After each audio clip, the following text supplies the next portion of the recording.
Hello once more. So today, okay, so we got there's a phrase unsung heroes. And these are basically people who do great deeds and don't get recognition for it. So in fact, Hogan's Heroes, the TV show, they were basically saboteur slash spy slash resistance members. Their call sign was Unsung Heroes. So when London wanted to contact them, they broadcast over the BBC with a message to their unsung heroes, and there would be a coded message which they would decipher because they were doing all sorts of great things, but they were in a prison camp. They weren't allowed to reveal that they were actually what they were doing, so they were called unsung heroes. They didn't get recognition for what they were doing, basically. Um, but so we talk about unsung heroes. We never talk about unsung villains. And so these are, I'm making this term up. These are super villains who don't get the recognition I think they deserve.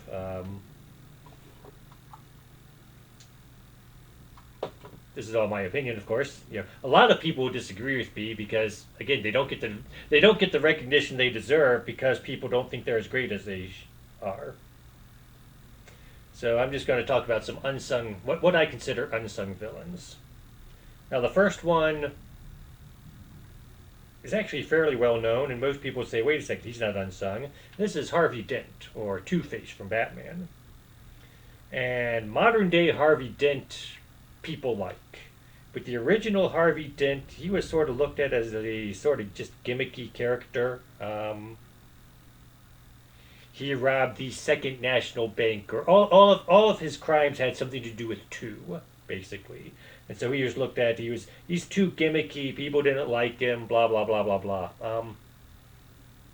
Now this said, we have to consider one thing. Arkham Asylum wasn't introduced into the DC universe until the 1970s, and the criminals in most the criminals were just that, criminals. Jump back to the Golden Age. I mentioned this in a previous video. In the Golden Age, most comic books, they were detective stories, they were westerns, or they were science fiction. And so you look back at Superman and Batman and all of them, they were mostly fighting gangsters. They weren't fighting what we would consider supervillains as much. Supervillains were usually mad scientists. Um, and so the Joker, he was more of just a gangster with a weird quirk. He wasn't the crazy guy he is today. He would kill people. He wasn't really bloodthirsty, but he would kill people as a gangster would. He didn't care about life. He wasn't crazy. He went to jail. Like I said, Arkham Asylum hadn't been introduced. He just went to jail. When they finally got around to introducing Harvey Dent in 1942, he was literally a split personality. He was the first crazy super villain, if you can say that. Again, some people would say Joker was crazy, but he was more of a fun, quirky kind of crazy. He wasn't the crazy we think of. And this is something comic books really didn't go into mental health and stuff like that. So Harvey Dent, even though he was a quirky, rob everything that began with two character, he was also the one which could be diagnosed in actual clinical terms as being crazy. And so I think he deserves a little more recognition than he's gotten in the past, just because of you know it was a new thing really for let's have someone who's actually clinically insane as opposed to just quirky insane like Joker was. And again, Harvey went to prison too. They didn't have Arkham Asylum, but it would have been more recognizable as, yes, this guy has mental problems. He shouldn't be going to the standard prison. This is a conversation the geeks of 50 or 60 years ago could have been having, as opposed to modern day geeks who would just say, throw them all in Arkham. Speaking of crazy people, Arnold Wesker became the ventriloquist. Now, I've seen several lists of the best and worst villains of comic books, and the ventriloquist almost always makes the worst 10 villains of Batman. And I disagree with this. Again, partly is because he had this. He was crazy. Now, he was introduced after Arkham was, so, they were doing more crazy. But again, he was more clinically insane. You could actually diagnose him better than you could most of them. Because once Arkham came up, people just started throwing everyone in Arkham, it seems like. Or people assumed everyone got thrown into Arkham. They still had Blackgate Prison and all these other places in the DC universe, but so far as villains go, a lot of the fans looked at Arkham as just sort of the dumping ground for all things Batman, and it wasn't really. So Wesker actually belonged in Arkham because he was literally crazy. But a few things, people just didn't like him because okay, it's a guy with a ventriloquist dummy. But he was a criminal genius, and this very mild mannered, almost wimpy guy. But his alter ego was his ventriloquist dummy, and he was very violent. And somehow he managed to convince gangsters to follow him, partially because he was a brilliant master criminalist. He came up with great ideas, but other than that, it's a guy with it's a swimpy little guy with a dummy. Why are you going to follow him? There must be something to him. And like I said, he was a criminal genius. He did come up with great ideas, so people followed him. And that's something he doesn't get credit for. Another thing is he came out again mostly in the comic books. He was in a few cartoons. And that's if you watch the cartoons and compare them to the comic books, you'll get to like them better from the cartoons, just because it's the interaction, the visual, video interaction. You can get the character more than you can just reading, panel frame from the comic book. So if he had been in more cartoons, I think people would like him more as a character than they do. Okay, jumping back to the Golden Age, and as long as we're talking about crazy people, Rose Canton, character who went through a mental breakdown, and her childhood friend was called Thorn, because her name's Rose, and so she had her childhood friend. Thorn didn't. But she had her mental breakdown and went into a split personality and became Rose and Thorn, two different people. Interesting thing is, Rose didn't really think Thorn was her, or she didn't know Thorn was her. So she would try to help the Flash because they mostly fought. Mostly she fought against the Flash. She would try to help the Flash to capture Thorn because she didn't realize that she was Thorn. The other thing about her that's interesting is she was like the first actual supervillain. Like I said, we got mad scientists and we had a few aliens. I mentioned in an earlier video, Wonder Woman. She fought the god Ares, but in the Golden Age, the god Ares was portrayed as an alien, and he used technology. He wasn't a powerful god. He was just this alien, and a very lame alien at that. But Thorn actually she got exposed to some toxic tree sap, and she got the ability to manipulate vegetation. She was basically Poison Ivy 10 years before Poison Ivy was introduced as a character. And when Poison Ivy was introduced in the 50s, she didn't have plant-based power. She was just a regular woman who used technology. I think the poison part was more that she turned people against each other, so she sort of had a poison personality. But it wasn't until later that they decided, let's give her plant powers. Thorn had plant powers back in 1947. So she was like a front runner to Poison Ivy in reality.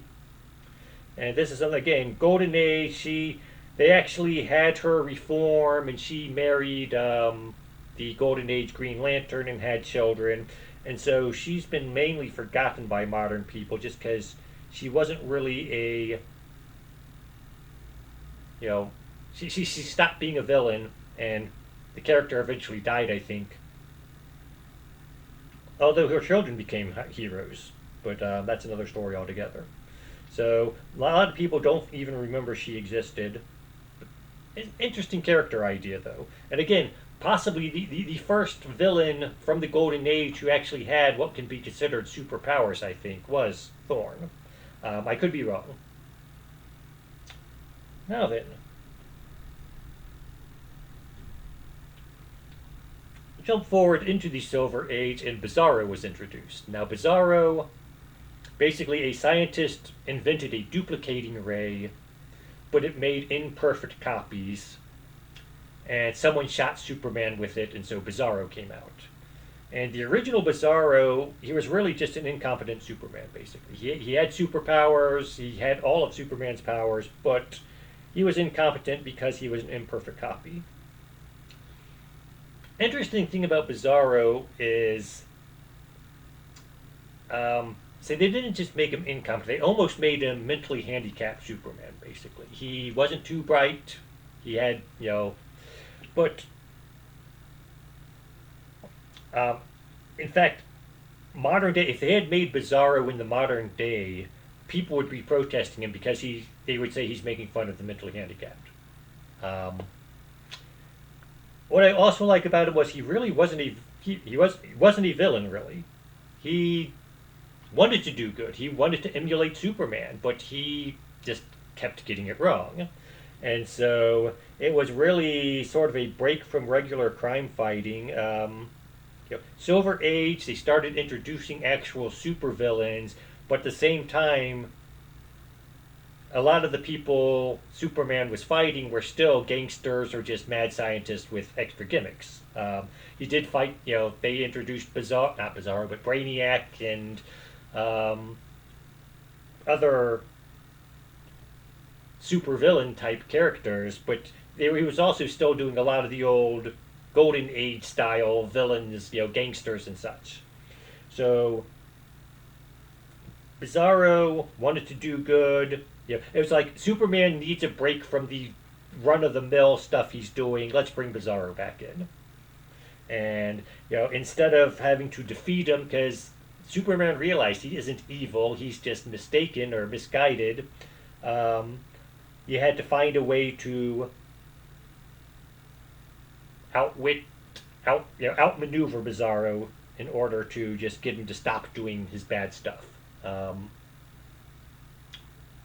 He potentially could have been a hero. It's just he didn't think things through clearly. It wasn't until later they started writing up as sort of being opposite of Superman, and that went through phases. They sort of said, okay, since he's we can have people trick him into helping us. So the villains track down Bizarro and say, hey, people, you don't think like the rest of us. So people are putting money in the bank. The bank's actually robbing from the people. So steal, break into the bank and get the money back, and we'll give it back to people. Or they would do some sort of opposite thing. Banks are evil and not good. Well, some people would say that normally anyway, but or the police are not on your side, or stealing is good, and Bizarro would fall for it. And then they gradually over time they made Bizarro sort of basically just opposite Superman, so he is evil. But the original Bizarro, though, he deserves some credit, some interesting recognition. Now, let's jump over to the Marvel Universe. And I picked out two from here. So the two I like are Spider-Man villains. First is the Lizard. And the Lizard actually made it into a movie, so, he's got that going for him. But what I liked about him was, sort of like Rose and Thorn, he didn't know that he was Curtis Connors. In fact, he actually tried to search out Curtis Connors because he thought that he could use his research to help lizards or reptiles conquer the world. And Spider-Man realized, he isn't really bad in the sense of being bad. He's just he's a guy with a problem. He needs to be, give him the cure, turn him back into Curtis Connors, and everything's good. But the cure is never permanent, and he always keeps going back into his lizard personality. So he's got a problem. But again, he wasn't your standard villain. He's not out to take over the world at first, at least. He's just a guy who needs help. The second, also a Spider-Man, is Craven the Hunter, who, what I like about him is he didn't really start as a villain as we would think of a villain. He was actually, someone hired him to come to New York and hunt Spider-Man. And he did it not because he was a villain who wanted Spider-Man captured. He did it because he was sort of a arrogant hunter. He hunted everything, so Spider-Man's going to be a challenge for him. And they could have rewritten him later on and brought him back as a hero if they wanted to. He had strength, he had cunning, he had just about everything a hero has. Everything a hero needs to be a hero. But he never caught Spider-Man. And so he kept going back and kept, okay, we got to keep trying to capture Spider-Man because this is the one hunt that I failed at, and my pride won't allow me to let it go. So I'm going to keep hunting down Spider-Man. So, like I said, I like him because he did have great potential to be a hero, if they wanted to write him that way. But he had this one little fluke in his personality where he just couldn't give up the fact that Spider-Man beat him, and that's why he stayed a villain. And so that's it. I'm sure there are a lot more I could come up with. Those are the more common ones that jump to mind. But these are villains, again, that don't get the recognition as villains that I believe they should get. That's it.